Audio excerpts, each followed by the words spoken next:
तो आइए बच्चों हम लोग ये वाली प्रॉब्लम को सॉल्व करते हैं। तो ये बायनोमियल का एक बहुत ही अच्छा प्रॉब्लम है। इसको आप किस तरीके से सॉल्व कर सकते हो, आइए हम लोग साथ में ट्राई करते हैं। तो सबसे पहले ना आप इस पूरे पार्ट को सिंप्लीफाई करने की ट्राई कीजिए। तो देखो बच्चों, यहाँ पे आपको क्या दिया हुआ है ना, आर मल्टीप्लीकेशन में देखो ये 20 माइनस आर है, ये 20 सी आर है। तो इस चीज को तुम क्या लिख सकते हो, 20 C R multiplied by 20 C R. तो मैं यहाँ पे क्या करता हूँ ना, ये 20 सी आर और इस आर को एक साथ ले लेता हूँ। तो ये चीज आपको कुछ ऐसा आ जाएगा, R multiplied by 20 C R. और दूसरा यहाँ पे देखो, इस वाले 20 सी आर और बचा हुआ जो 20 माइनस आर है ना, इसको एक साथ मैं लिख लेता हूँ। तो ये चीज अपना कुछ ऐसा आ जाएगा, 20 माइनस आर और इसके मल्टीप्लीकेशन में 20 सी आर।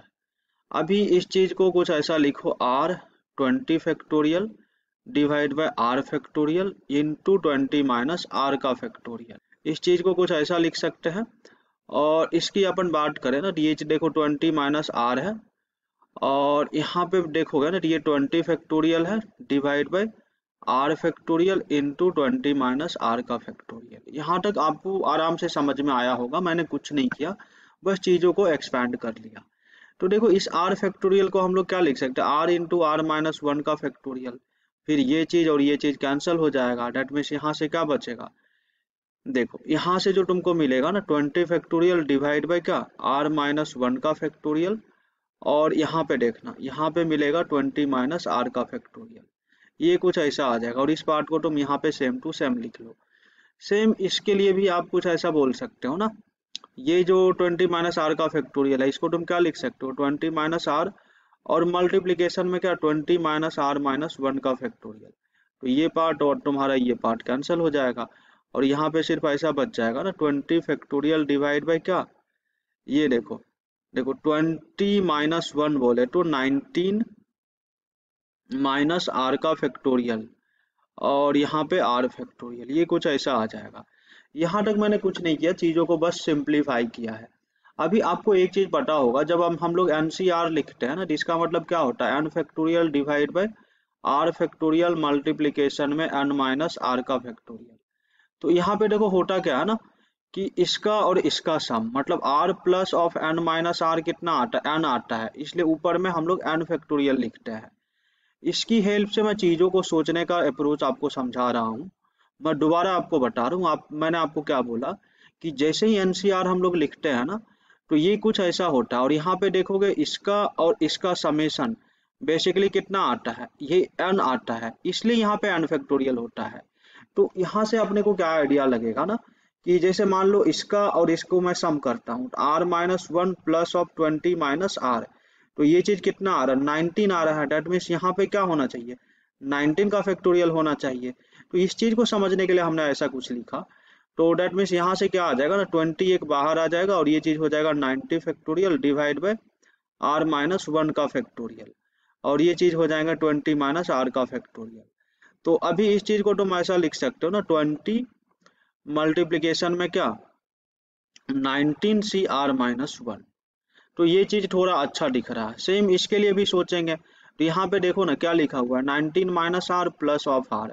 तो ये कैंसिल होके यहाँ पे भी तुम्हें क्या दिख जाएगा, 19 दिख जाएगा ना।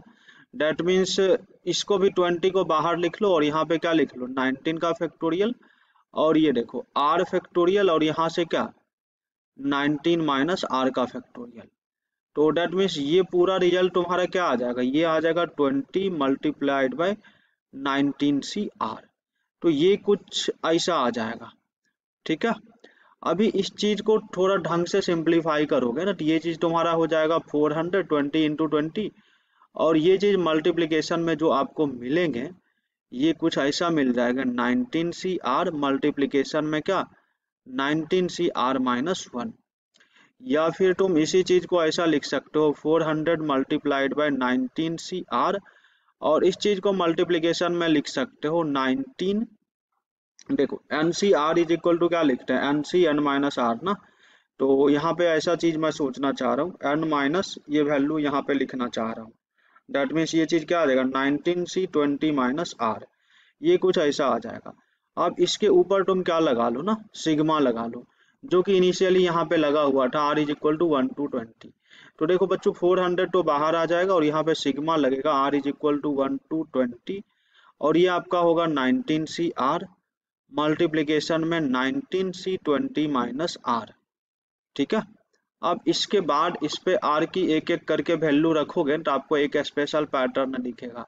19C1 दिखेंगे R की वैल्यू जब 1 लोगे और ये 19C19 दिखेंगे।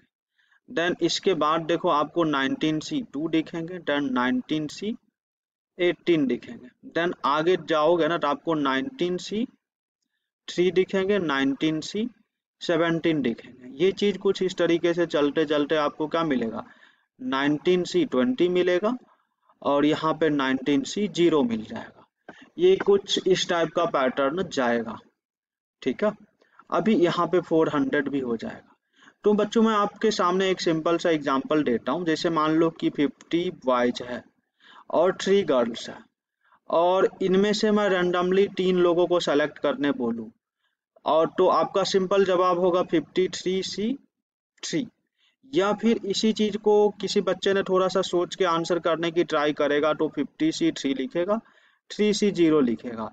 या फिर बोलेगा 50C2 मतलब बॉयज से 2 ले लो और एक गर्ल्स को उठा लो 3C1, तो फिर से 3 के मेंबर्स का एक ग्रुप बन जाएगा। फिर ऐसा भी हो सकता है कि 50C1 ले लो और 3C2 ले लो।